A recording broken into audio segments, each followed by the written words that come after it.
Alright, this stuff actually arrived today. Basically, the anime shipped yesterday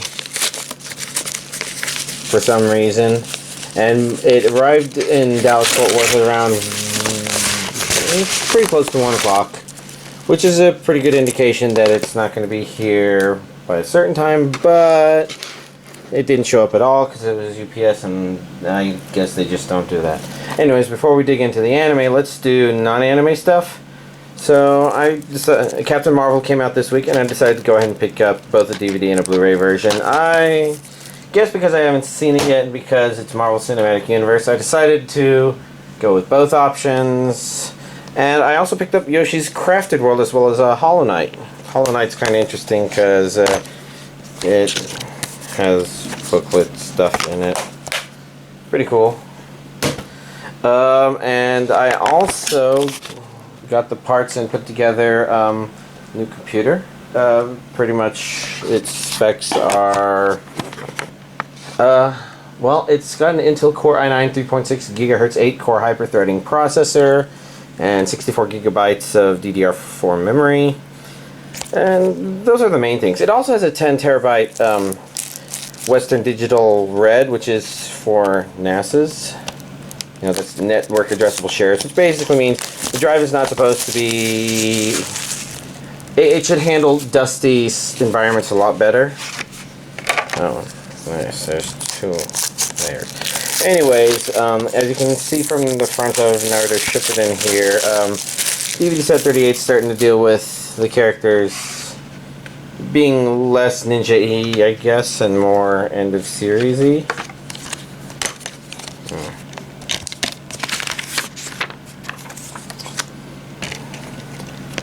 Which is actually very nice, but at the same time, I don't know if this means I'll be watching it with my friend after this point.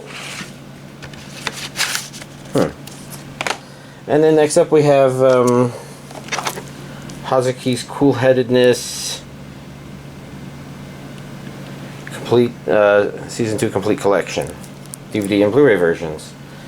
Let's go ahead and open both of them first before we take a look at the back of that Blu-ray. But yeah, kind of the interesting thing here is, I mean, I'm not familiar with this series because I didn't watch the first season. I see it's Japanese with English subtitles only. It sounds familiar. 26 episodes on 6 discs. Oof. I didn't even realize I was saying oof so much. But apparently a lot of people pointed out, well, okay, a couple people pointed out that it's one of my more common words. Region A only.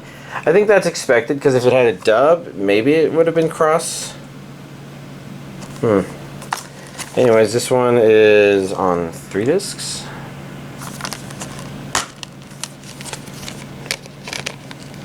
A 1, a 2, a 3.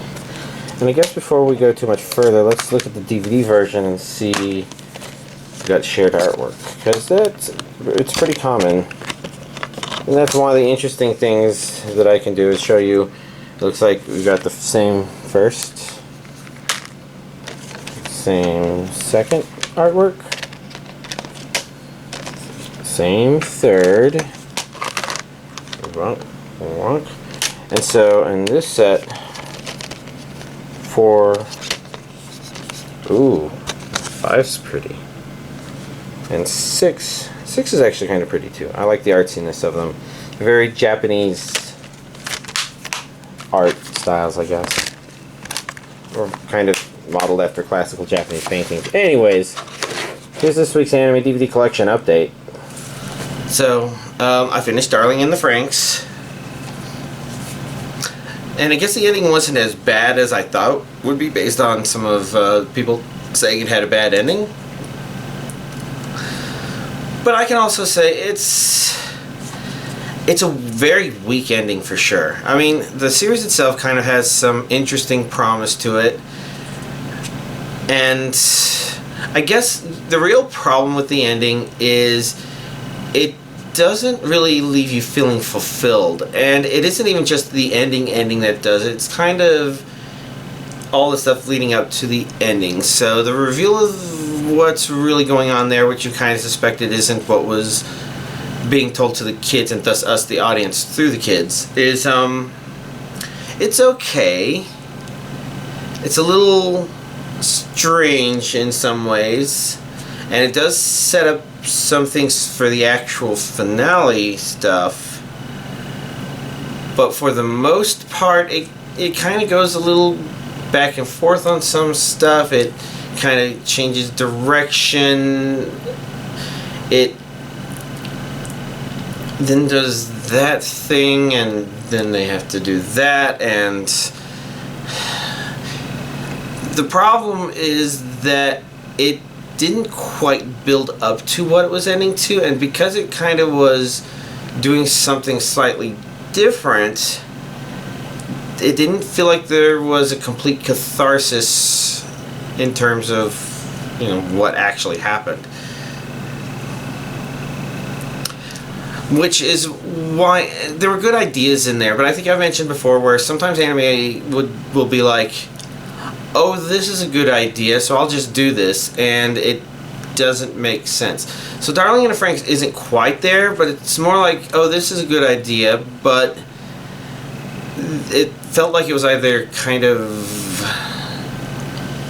maybe not exactly rushed in. It didn't feel like it was the ending that you should be at from the beginning. And I'm not saying this from the perspective of the beginning, because normally you begin the anime somewhere and you're like, I didn't even know it was going to end here, and it's great. But it's more like it ends at a place where you're like, I don't know if I feel like I got here from the beginning of this anime. There's a couple of strange things you have to claim. Some of the stranger things in the show are explained by those other strange things, but you can be all like, whatever.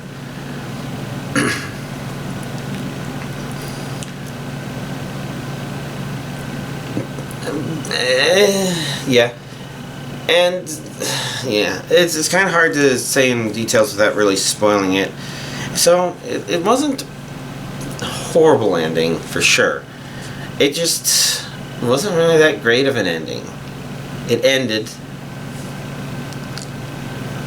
and in order to compare it to other things, I would have to spoil all those things, so I'm just not going to try and do that. Let's move on to Junji Ito Collection. I've watched the first 3 or 4 episodes of this, and it's pretty neat. It's... well, I wonder how to describe it, because there's an interesting question of, can you describe it as horror, and there's things about it that are chilling, but I feel like I could watch this one at night mostly. I guess this is a rough example. It sometimes, because the way it's presented is straightforward enough, it's kind of hard to be scared. You can be surprised. I think some of them have been like, well, that's an interesting way for it to happen. But for the most part, like,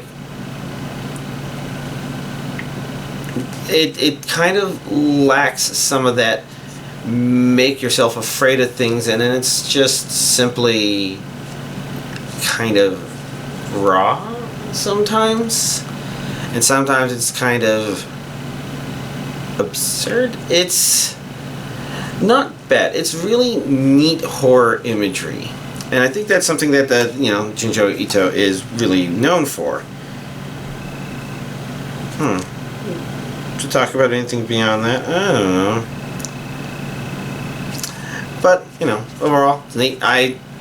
If I do an inventory of what I have on my to-watch list, I might continue watching this just because it's easy to have on in the background, and I might be doing some other stuff. But other than that, what else did I do? I did fire up one stage of Yoshi's Crafted World. So the reason why I picked this one up, and I did it on such a short notice, is our work had a bring your kids to work day, and of course I have the Mario costume, and this time they didn't ask me to do it, but I just kind of assumed they wanted me to do it. But the question is, could I keep up with the dinosaur theme that they were having? I'm like, oh, but wait, because I'm part of the gaming committee that helps bring gaming related stuff. This is You know, I'm mostly video game focused, but at the same time, I've done a little bit of help to help them run a D&D session and, you know, get some tabletop gaming stuff going. So, you know, I try to help bring gaming to the company. And so one thing I did as Mario, going to this dinosaur theme, bring your kids to work day, is like, yeah, I need to bring a dinosaur themed game that's Mario as well, and that's Yoshi's Crafted World. I mean, there's other Yoshi games, there's other better Yoshi games, like I could have brought my SNES Classic and done Super Mario World 2, I think. And that one I think might have actually been better than this from what I've seen. It's hard to tell, because this one seems more like a search and find, almost. I would have to go further to say for certain, but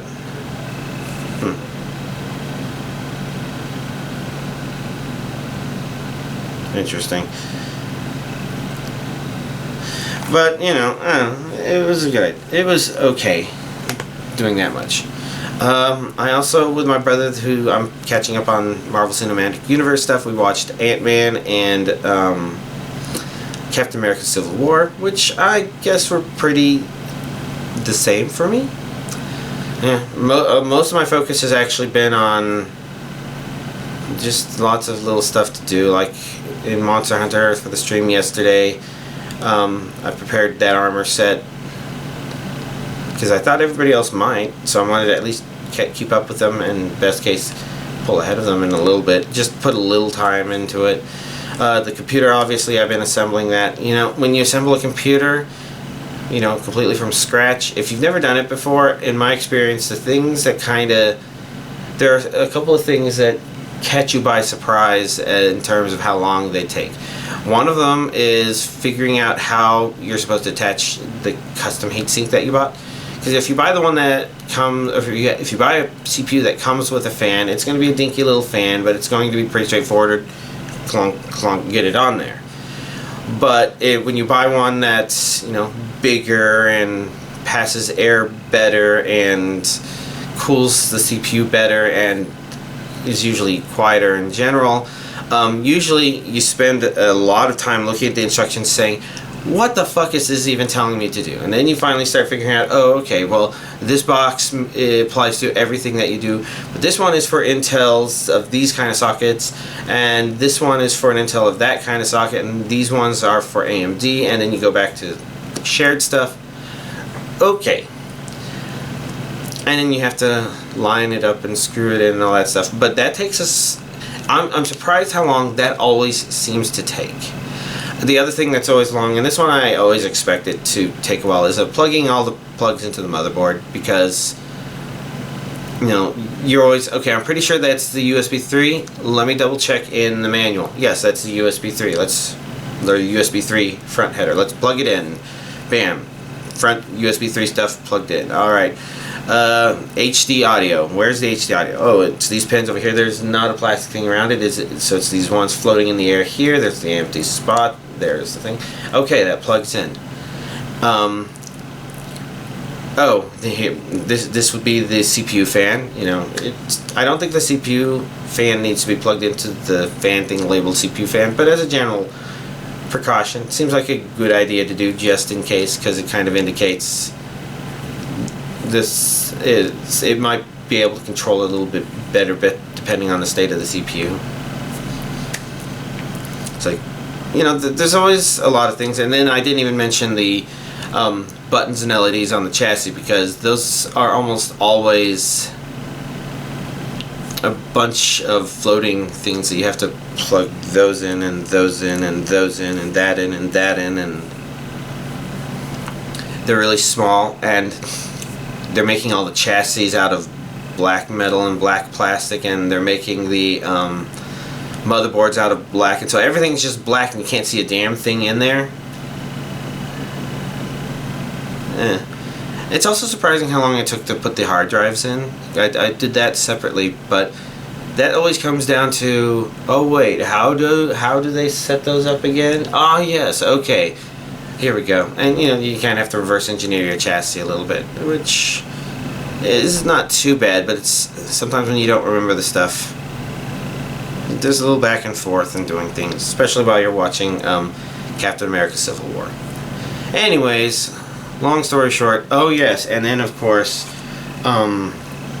Mac had to make it where the way to burn ISOs onto a USB drive is now much harder on a Mac. I mean, it's not hard, but it's just not, oh, here's a convenient thing for me to use. Because I guess they replaced it with another convenient thing, but that other convenient thing is a DVD burner, CD burner sort of thing. Which basically means that if you're trying to put it on a USB key fob, you have to do it manually. And I still haven't really tested to see if I did that right, but based on sticking it into another computer and taking a look, it looked like it has something on there that looks like a boot, so hopefully it also is a bootable partition, and it'll just be fine. I'll get it on there. It'll be okay. It'll be good. Is there anything else worth mentioning? I can't remember.